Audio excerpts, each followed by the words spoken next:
यह वह समय था जब त्रेता युग में पृथ्वी पर राक्षसों का आतंक बढ़ गया था। बुराई इतनी शक्तिशाली हो गई थी कि देवता भी भयभीत हो गए। इस सब के बीच एक राक्षस ने जन्म लिया जिसने सृजन की हर सीमा तोड़ दी। उसका नाम महिषासुर था।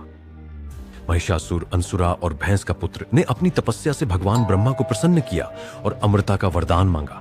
हालांकि भगवान ब्रह्मा ने मना कर दिया, कहा कि जो जन्म लेता है उसे मरना भी चाहिए।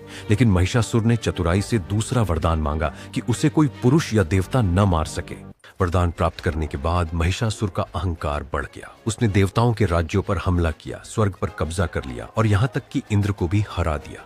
अब पृथ्वी और स्वर्ग दोनों ही उसके नियंत्रण में थे। देवताओं ने समझ लिया कि महिषासुर को हराना अब उनके सामर्थ्य से बाहर है। उन्होंने त्रिदेव ब्रह्मा, विष्णु और महेश से मदद मांगी। देवताओं की प्रार्थना सुनकर त्रिदेव गहरे ध्यान में चले गए। उनका क्रोध और शक्ति एक दिव्य ऊर्जा में परिवर्तित हो गए। इस दिव्य ऊर्जा से देवी दुर्गा का जन्म हुआ। उनके 10 हाथों में हथियार थे और उनके सहारे एक सिंह था। देवी दुर्गा शक्ति और साहस का प्रतीक थी। देवताओं ने अपनी शक्तियां उस पर अर्पित की। शिव ने उन्हें त्रिशूल दिया, विष्णु ने सुदर्शन चक्र और इंद्र ने वज्र दिया। देवी दुर्गा ने महिषासुर को चुनौती देने का निर्णय किया। उसे पता था कि यह युद्ध केवल ताकत का ही नहीं बल्कि धैर्य और साहस का भी होगा। गॉडेस दुर्गा और महिषासुर की सेना के बीच युद्ध शुरू हुआ।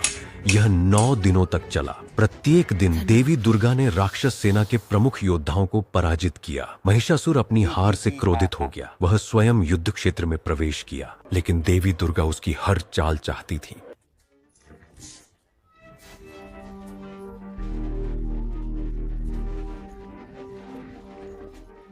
अंत में जब उसने भैंसे का रूप धारण किया, देवी ने उसे अपने त्रिशूल से वार किया। महिषासुर के वध के साथ बुराई का अंत हो गया। देवी दुर्गा ने साबित कर दिया कि भले ही बुराई कितनी भी शक्तिशाली क्यों न हो, सत्य और धर्म की विजय अवश्य होती है।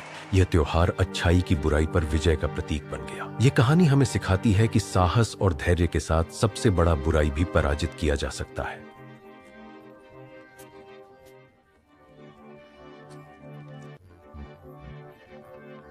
देवी दुर्गा की कहानी केवल एक पौराणिक कथा नहीं बल्कि हमारे विश्वास और प्रेरणा का प्रतीक है।